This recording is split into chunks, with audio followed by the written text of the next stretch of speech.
نحمدہ نصلی علی رسولہ الکریم اما بعد فاعوذ باللہ من الشیطان الرجیم بسم اللہ الرحمن الرحیم رب اشرح لی صدری ویسر لی امری واحلل عقدۃ من لسانی یفقہوا قولی۔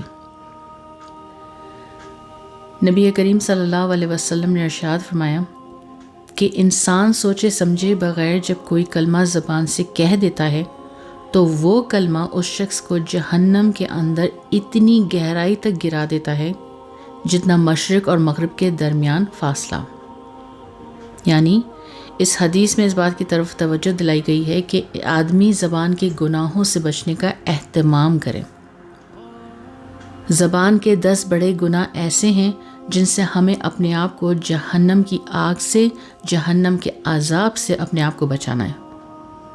اور وہ زبان کے 10 بڑے گناہ کون کون سے ہیں؟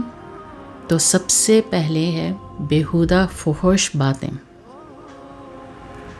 غیبت کرنا، کسی کی چغلی کرنا، جھوٹ بولنا، کسی پر لعنت کرنا، گالیاں دینا، بدزبانی کرنا، جھوٹی شہادت دینا، الزام لگانا اور ایسا مذاق جس سے دوسرے کی تحقیر ہو۔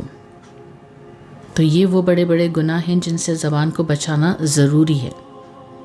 بہرحال یہ زبان اللہ تعالیٰ کی بہت بڑی نعمت ہے، لہٰذا اس زبان کی، اس نعمت کی قدر یہی ہے کہ اس کو اللہ تعالیٰ کی یاد میں، اللہ تعالیٰ کی اطاعت میں، اللہ تعالیٰ کے ذکر میں، اللہ تعالیٰ سے دعا مانگنے میں لگایا جائے اور گناہوں سے اسے بچانے کی کوشش کی جائے۔ ترمذی کی روایت ہے کہ نبی پاک صلی اللہ علیہ وسلم نے ارشاد فرمایا کہ جب صبح ہوتی ہے تو انسان کے جسم کے اندر جتنے اعضاء ہیں وہ سب زبان سے مخاطب ہو کر کہتے ہیں کہ اے زبان تو اللہ سے ڈرنا، اس لیے کہ ہم تو تیرے تابع ہیں، اگر تو سیدھی رہی تو ہم بھی سیدھے رہیں گے، اگر تو ٹیڑھی ہو گئی تو ہم بھی ٹیڑھے ہو جائیں گے۔ یعنی انسان کا سارا جسم زبان کے تابع ہوتا ہے، اگر زبان غلط تو پورا جسم گناہ میں مبتلا ہو جاتا ہے۔